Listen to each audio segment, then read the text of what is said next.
अस्सलाम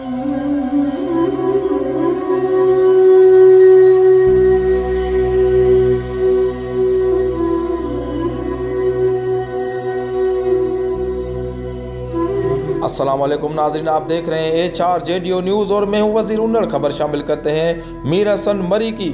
human rights justice defender organisation Tehelka Kashmir के सदर शेरजान दश्ती को फायरिंग करके बेदर्दी से कत्ल किया गया। रिश्ते के तनाज़े पर चचाजाद भाई ने चचाजाद भाई को कत्ल कर दिया। पुलिस जराए धड़कन बंगलोज के मकाम पर रिश्ते के तनाज़े पर यूसुफ दश्ती की फायरिंग। पुलिस जरा फायरिंग के नतीजे में शेरजान दश्ती मौके पर ही जाँ बाग हो गए। फायरिंग के जिद में आकर राहगीर जख्मी, लाश और जख्मी को कश्मीर सिविल हॉस्पिटल मुंतकिल कर दिया गया।